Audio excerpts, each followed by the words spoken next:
네, 하나님 말씀 사도행전 1장 8절입니다.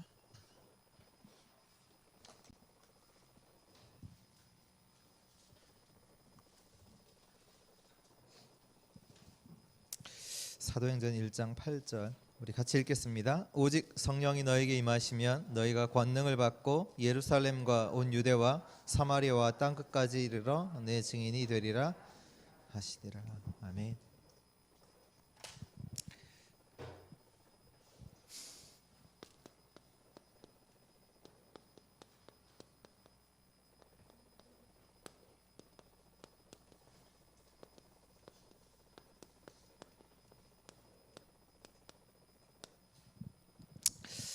초대교회의 전도자들은 시 공간을 초월한 사람들이었습니다. 근데 이제 사람이 시 공간을 초월하느냐? 뭐 그럴 수는 없죠. 근데 우리가 이제 시 공간을 초월한다라고 했을 때 우리가 보통 이제 생각하기로는 어떻게 우리가 이걸 받지? 라고 이제 생각을 하고 그러다 보니까 이제 방법을 막 찾잖아요. 그게 중요한 게 아니라 우리에게는 방법이 중요한 게 아니라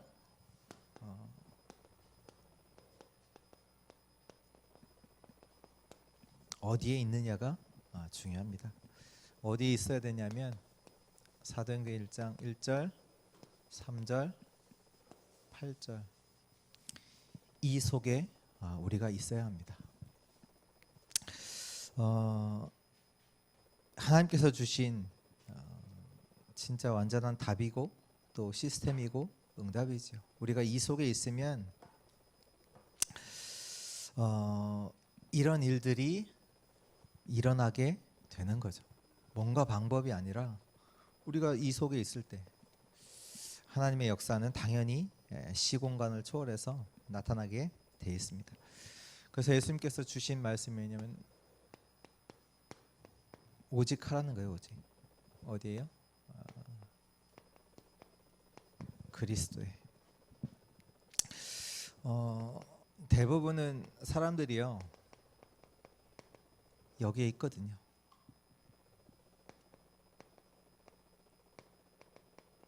여기에서 창세기 3장 15절로 우리는 들어가야 합니다. 대부분 어딨냐? 여기 있잖아요. 저희는 진짜 하나님의 노아의 방주 그 은혜 가운데로 그리스도 안으로 우리는 들어가야 되겠죠.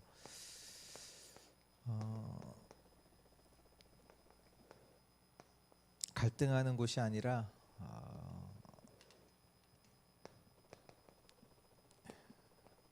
진짜 하나님의 언약 속으로 들어가는 그런 사람들 되기를 축복의 사람들 되기를 기도합니다.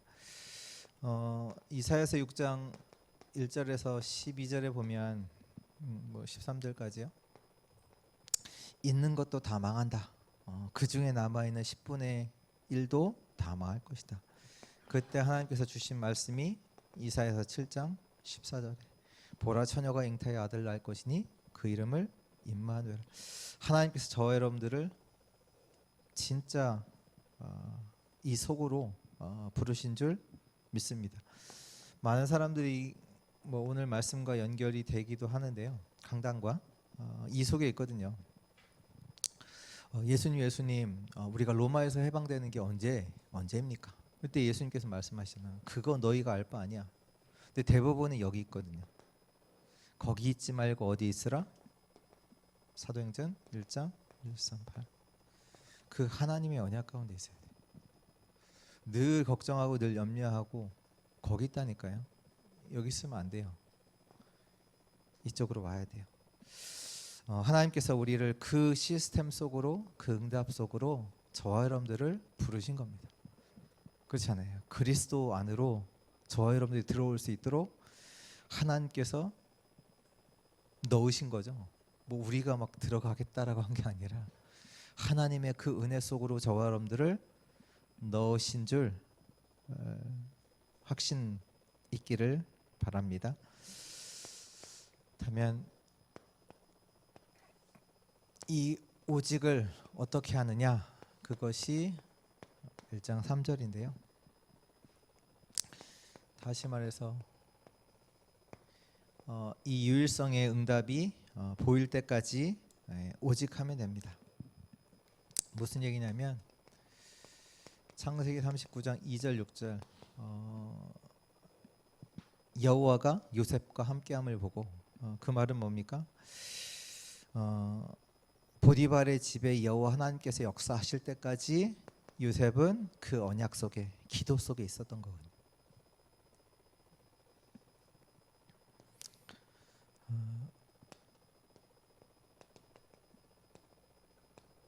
모세가 저 미디안에서 아무것도 없는 또 그 속에서 하나님의 말씀이 임하는 그때까지 저 여러분들은 언약 속에, 기도 속에 있는 겁니다.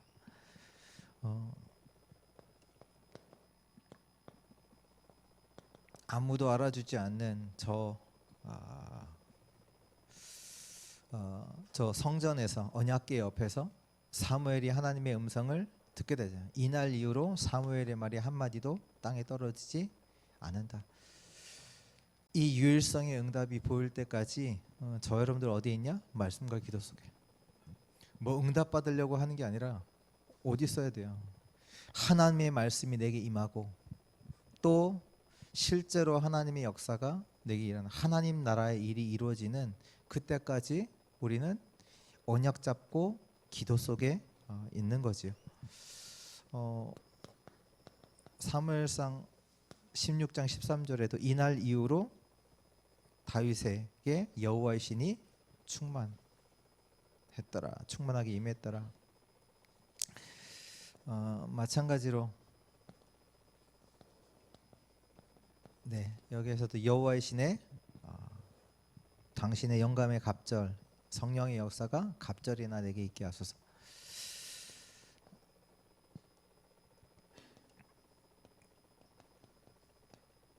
다니엘서 6장에도 보면 다니엘이 날마다 예루살렘을 향하여 기도하잖아요. 또 나중에 20절 22절에 보면 다리오 왕이 그렇게 고백하잖아요. 너가 항상 섬기는 하나님이 너를 구원하시기에 능하셨느냐.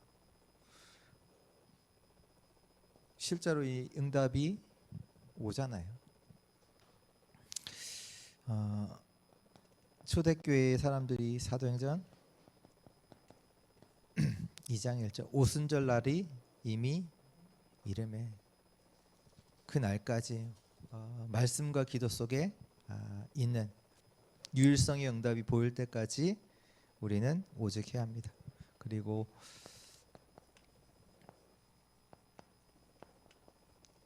언제 오직을 하냐? 그것이 1장 8절이고요.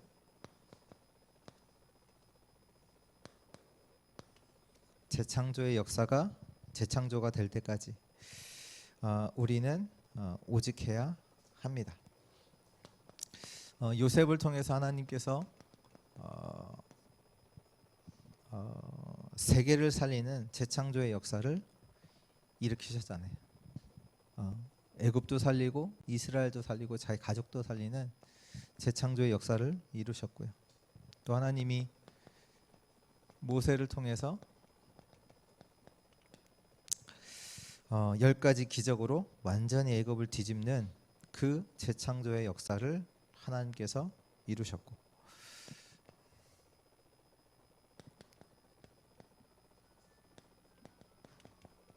사무엘상 7장에 미스바 운동을 하나님께서 일으키셔서 싸우지 않고도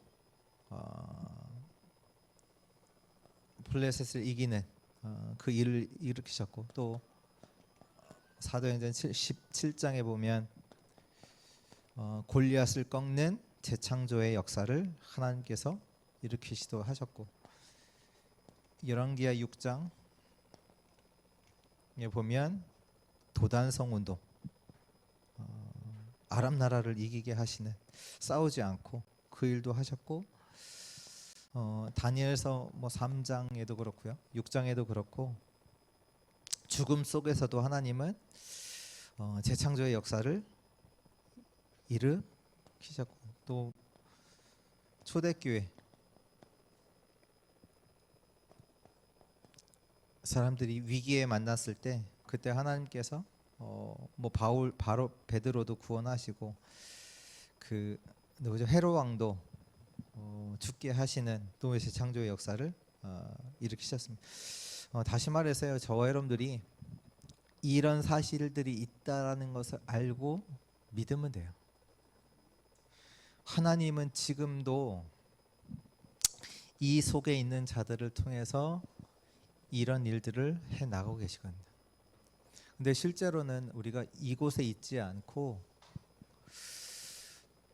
다른 데 있어요. 응답 받으려는 데 있고, 하나님의 언약 속에 있지 않고 다른 데 있단 말이에요.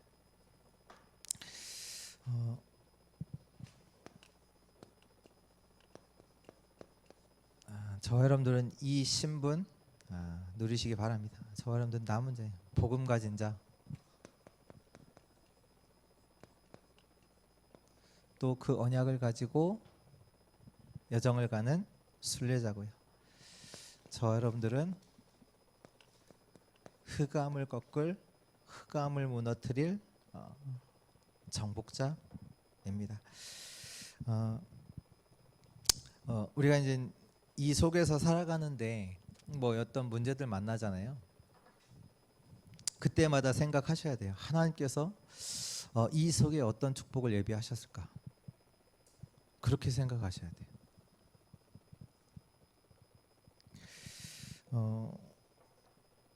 내가 안 된다, 실력이 안 된다, 그걸지라도 하나님은 이걸 통해서 어떤 계획을 갖고 계실까? 그렇게 생각하셔야 돼요. 왜? 저와 여러분들 이 속에 있거든요. 우리의 수준과 생각, 우리의 능력으로는 아닌데 하나님의 이런 일들을 이루어 나가신다니까요. 근데 요셉이 나는 아무것도 안 돼 라고 있으면 어떻게 해요? 그게 아니잖아요. 하나님이 분명히 이렇게 언약 속에 있는 요셉을 통해서 애굽을 살리는 역사를 하나님께서 일으키시잖아요. 그렇다면 우리의 삶도 마찬가지라는 얘기잖아요. 내가 지금 어려움에 있다, 그게 중요한 게 아니라 이 속에 하나님은 어떤 축복을 예비하셨을까? 이 시 공간을 초월하는 하나님의 역사가 우리 모든 주의 사랑하는 성도들 삶에 있음을 알고 누리시는 자들 되시기를 축원합니다.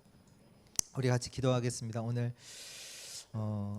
저 여러분들이 이미 하나님의 은혜 가운데서 이 언약 속에 들어와 있습니다. 정말 이 부분들이 정말로 사실로 알고 누려지게 하시고, 오늘도 특히 또 추수감사주일인데요. 오늘은 감사도 많이 해야 되겠지만 진짜 중요한 건 하나님의 언약을 정확하게 붙잡는 것이 가장 중요합니다. 오늘 나에게 하나님께서 하시는 말씀이 무엇인지 정확한 언약을 붙잡는, 그래서 그 언약을 잡고 정확한 여정을 걸어가게 하시고, 또 언약의 성취 가운데 그 속에 내 삶이, 우리 가정이, 우리 현장이 있게 하여 주옵소서. 지금도 눈에 보이지 않게 하나님의 역사, 보좌의 축복, 시공간 초월, 237의 빛의 역사는 이루어지고 있습니다. 오늘도 언약이 회복되게 하시고, 오늘도 이 기도 속에, 집중 속에 내가 있게 하여 주옵소서. 같이 기도합니다.